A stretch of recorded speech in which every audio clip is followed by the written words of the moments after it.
So I just got home from a date and it went very well. But this man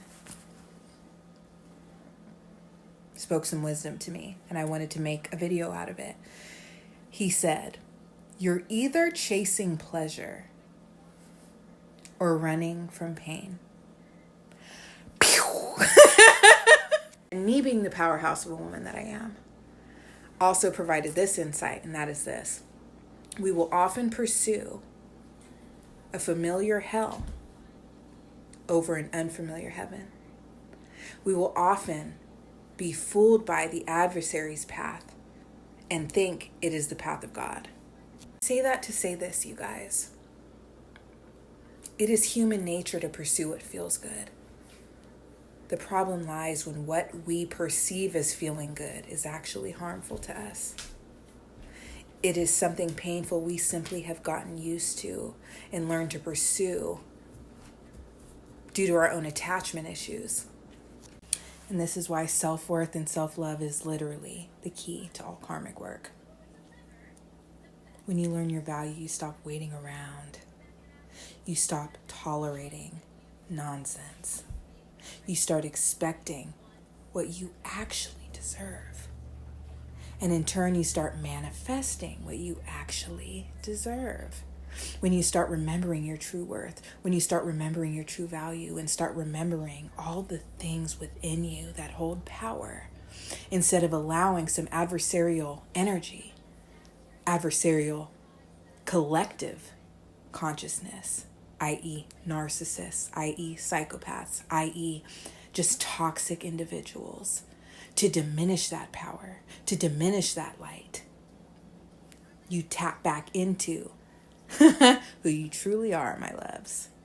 There is so much inner child wounding that needs to be resolved collectively, generationally speaking.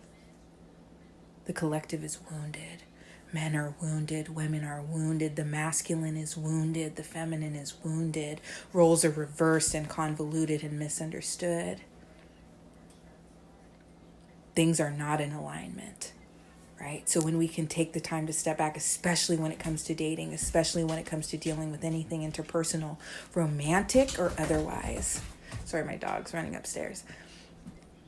It's important because the dynamics of these roles, the dynamics of these relationships matter because they directly correlate with our own self-worth, what we're willing to tolerate, what we know we deserve.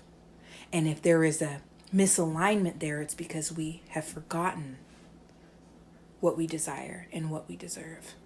But there's also so much beauty in rediscovering it.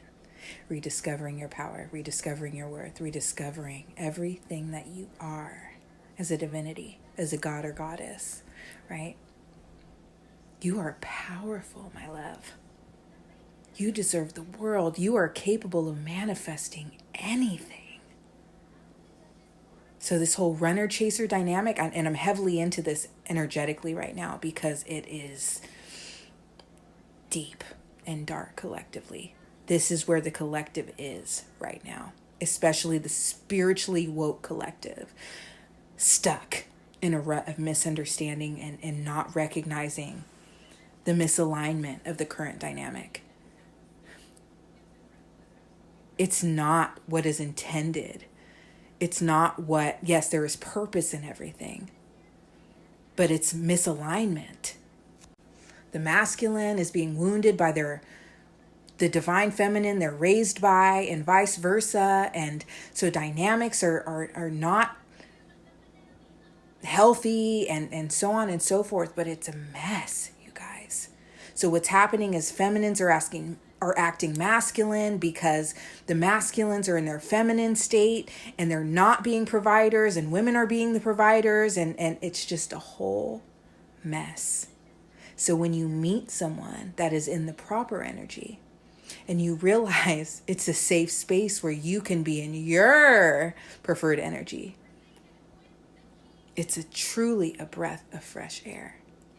Yes, we could go on forever about gender roles being a social construct and so on and so forth. That's not the point. It's about the fact that there are polarities as it relates to energies. And these are energies, not genders. Okay, so if you're in a dynamic where you're the masculine but you're female, and vice versa, but it's a decided dance. It's about allowing one to be in a certain energy and another to be in another. It is a dance that takes place.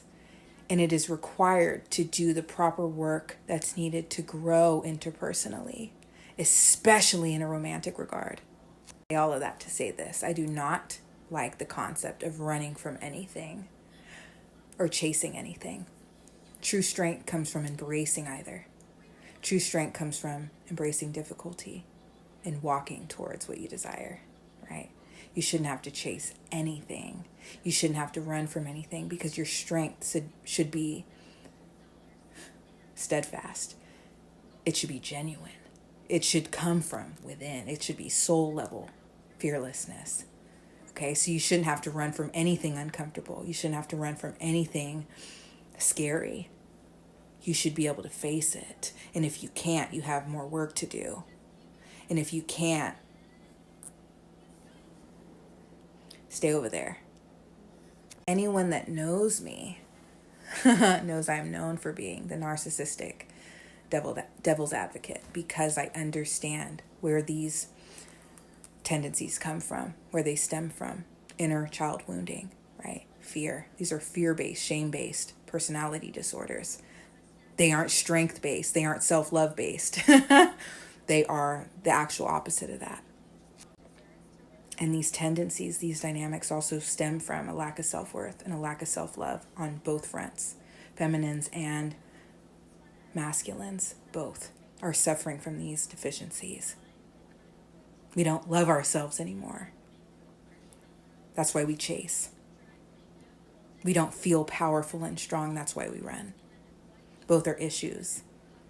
Let's do the inner work together. Let's change collectively and ascend to the highest of heights.